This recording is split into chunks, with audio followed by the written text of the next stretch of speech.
Algebra 1, Unit 1, Lesson 3, Part 1, Radicals, Rational Exponents, and Irrational Numbers. So in this lesson, we want to evaluate expressions that have rational exponents, simplify square root and cube root expressions, and classify radicals as either rational or irrational.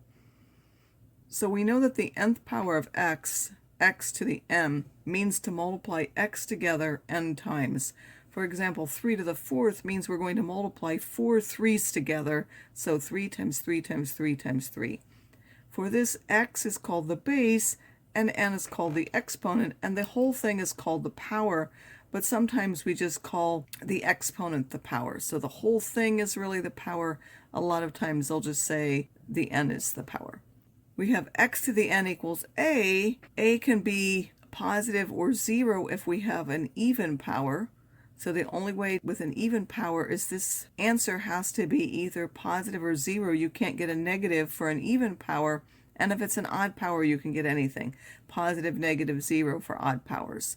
For odd powers, of course, the sign depends on the sign of x. If this is a negative number you're raising to a power, this will be a negative number. If this is a positive number you're raising to an odd power, the answer will be positive because this would be an odd number of negatives. But again, if this is even, no matter whether this is positive or negative, the answer will either be positive unless it's 0, and then the answer will be 0.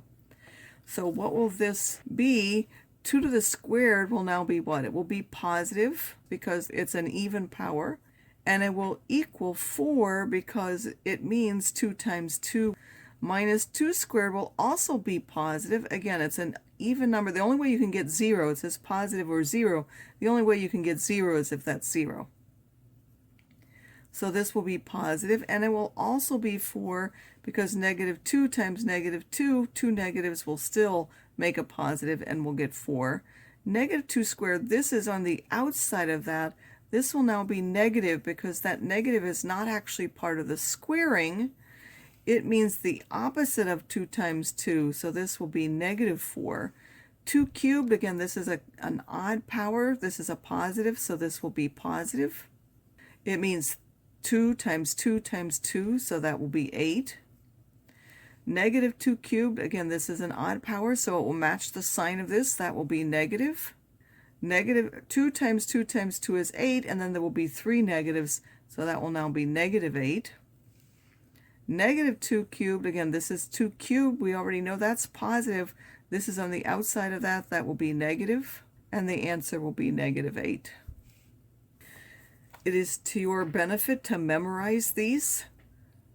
If you don't know those, you'll have to do more work. So if you know the perfect squares, this is now 1 squared, 2 squared, 3 squared, 4 squared, 5 squared, 6 squared, 7 squared, 8 squared, 9 squared, 10 squared, 11 squared, 12 squared, 13 squared, 14 squared, and 15 squared.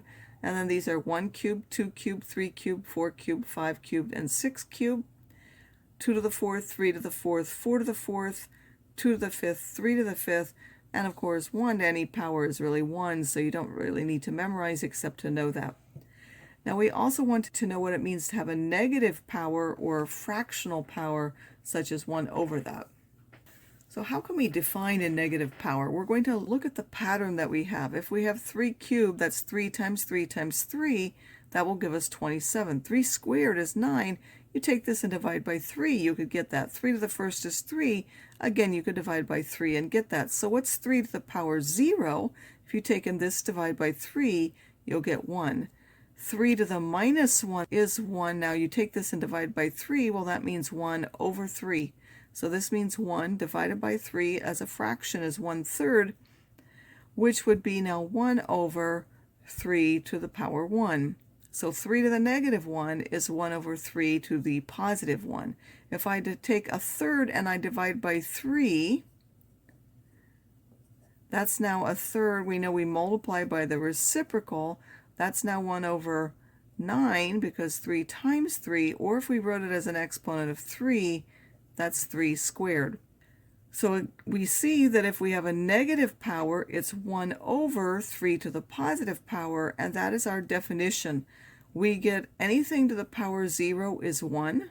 It doesn't matter how complicated that is, unless, of course, it's 0 itself. That's not defined. But any number not 0 that's raised to the power 0 is 1. And any number that's not 0 raised to a negative power is 1 over that same thing, but now to a positive power.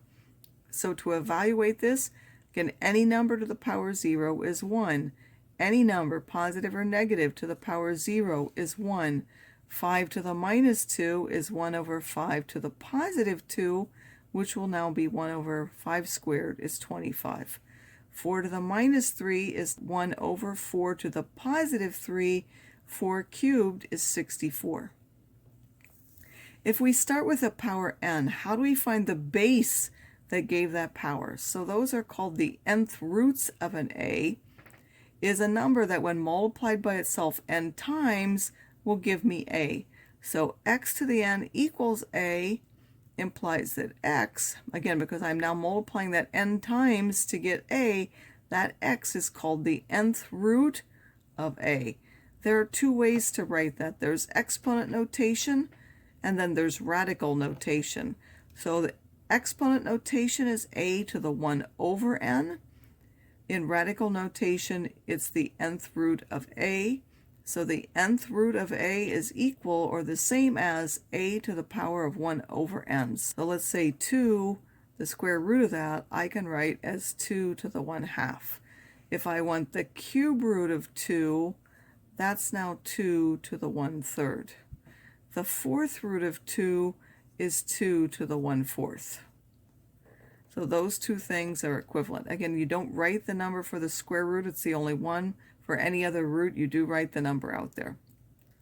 Now the nth root exists only if a is positive when n is even. So if I'm taking even roots, it's only true if that's a positive number, because remember, for even powers, you can only get positive numbers. So it's not possible for it to be negative. So you can't take an even root of a negative number.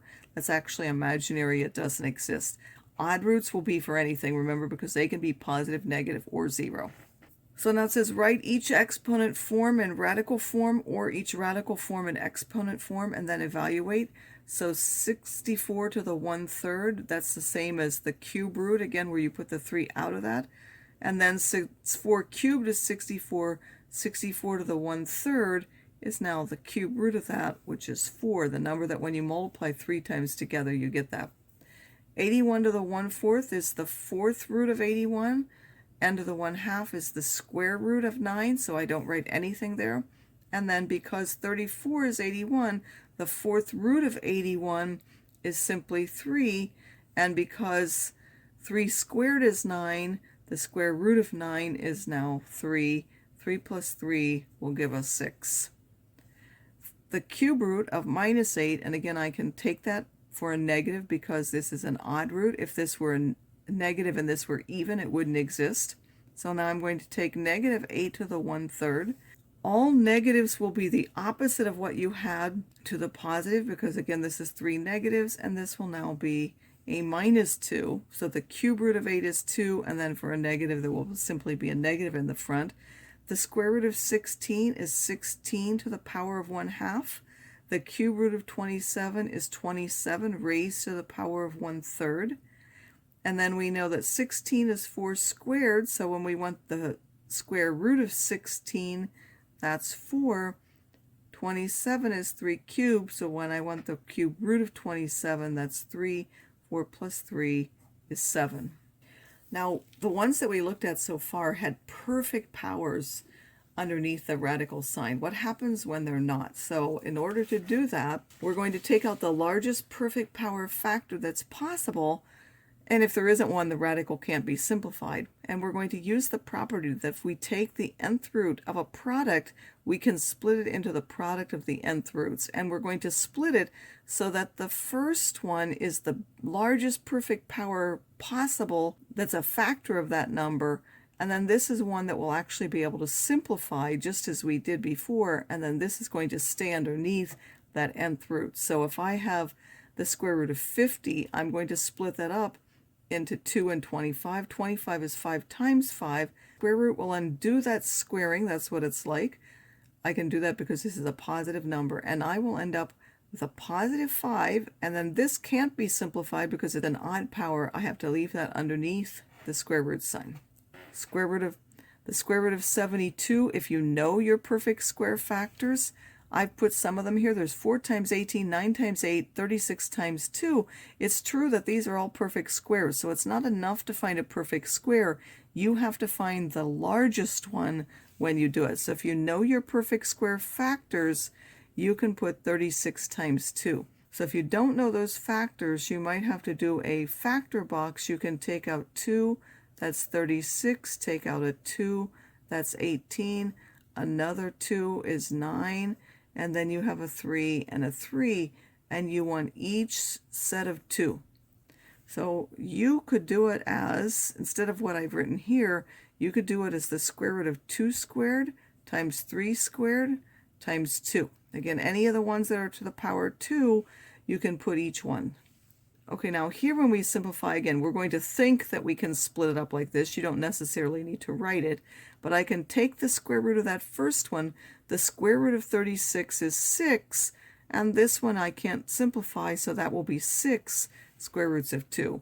If I'm doing it from this form, the square root of 2 squared is 2, because these square root undoes the squaring, and then square root undoes this squaring will give me times 3.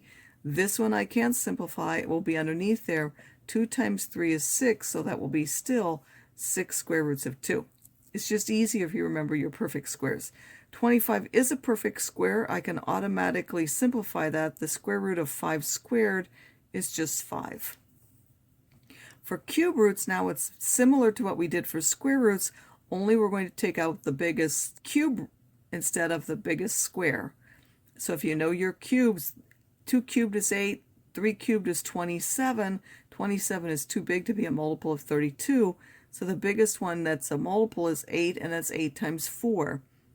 If there were no biggest cube multiples, you would say this can't be simplified. I can split this up into the cube root of 8 and the cube root of 4. This one I can take the cube root of, that's 2. This one I can't, because it's not a perfect cube, it will be 4. If I don't remember those, I have to do what? I'm going to do 32. I would take out 2, which is 16. I can take out another 2, which is 8. Another 2 will give me 4. And I could keep going. This is 2 and 2. So I now have 3 2's. I can make that 32. 2 cubed times 4. So now when I want the cube root of that, this is going to be the cube root of 2 cubed. That cube root undoes the cubing. I get 2, and then I get cube roots of 4. Makes it a little easier if you know the cube roots, otherwise you have to go through a little bit extra work. 30, if you did it, is a 2 times a 3 times a 5. There are no 4 of any one of them, so therefore that can't be simplified. Now, how do we know when a root is rational or irrational? So which of these are rational and which ones are irrational? A number that it cannot be written as a fraction is irrational. An irrational as a decimal has to be non-terminating and non-repeating. Roots are generally irrational unless this thing is a perfect power of that. So this was not a perfect power, and we were left with a radical sign in the simplification. The square root of 72 will be an irrational number. 25 was a perfect square. That one will be rational because we know integers are rational. This one is not a perfect cube. In fact, we had to take out one perfect cube, which gave me this, but I was still left with a radical in the simplification. This will be an irrational number. This one was still left with a radical. That will be an irrational number. So the square root of 30 is now irrational because 30 is not a perfect square. Square root of 49 is rational because 49 is a perfect square. Cube root of 8 is now rational because 8 is 2 cubed, because 8 is now a perfect cube. So when we're doing cube roots, they need to be perfect cubes. If we're doing square roots, they need to be perfect squares. This one is going to be irrational because 20 is not a perfect cube.